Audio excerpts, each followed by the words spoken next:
Transformers are capable of receiving AC power at one voltage and delivering it at another voltage. In this way, they help achieve better transmission efficiency while transferring the power over longer distances. In this video, we will go through the working and construction of a three-phase transformer by starting from its simplest form. The basic working principle of a transformer is simple: electromagnetic induction. According to this principle, a varying magnetic flux associated with a loop will induce an electromotive force across it.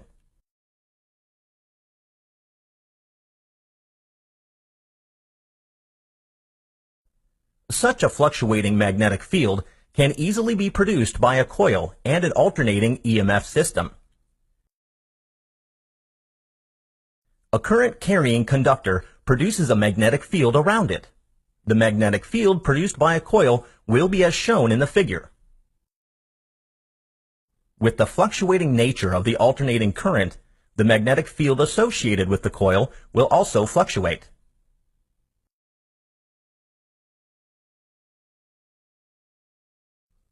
This magnetic flux can be effectively linked to a secondary winding with the help of a core made up of ferromagnetic material.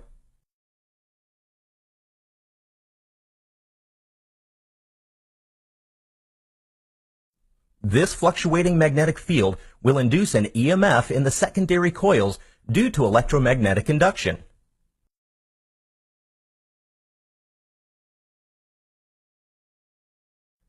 Since the turns are arranged in a series, the net EMF induced across the winding will be the sum of the individual EMFs induced in each turn.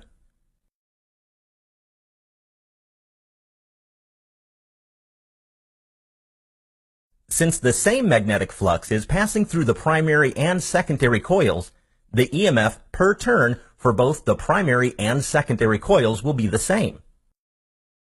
The EMF per turn for the primary coil is related to the applied input voltage as shown. As a result, the induced EMF at the secondary coil is expressed as follows. This simply means that with fewer turns in the secondary than in primary, one can lower the voltage. For the reverse case, one can increase the voltage. But since energy is conserved, the primary and secondary currents have to obey the following relationship. Three-phase transformers use three such single-phase transformers, but with a slightly different coil configuration. Here, the primary and secondary coils sit concentrically.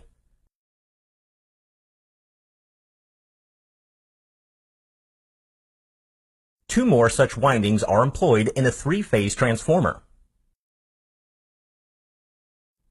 Transformers with high power ratings generally employ a special kind of winding, known as a disc-type winding, where separate disc windings are connected in series through outer and inner crossovers.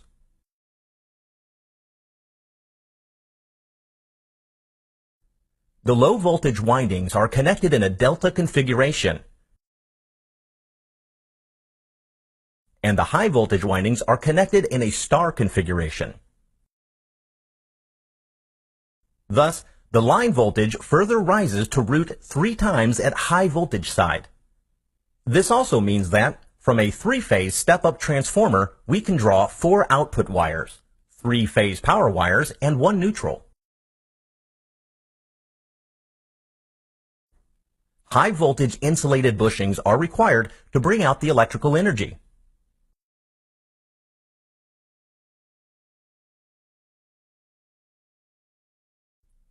The core of the transformer is made of thin insulated steel laminations.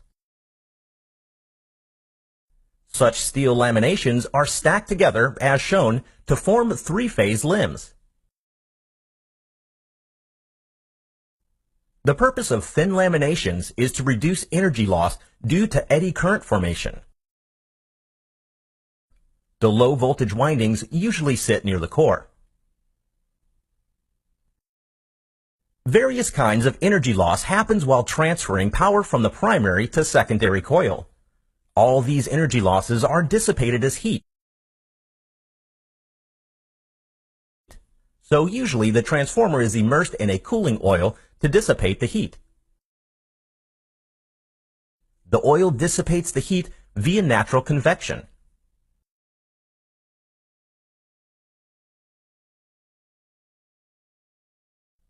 Oil in the tank will expand as it absorbs the heat. A conservator tank helps to accommodate for this volume change. To know more on different types of transformer cores and windings, please check out our other videos. Thank you.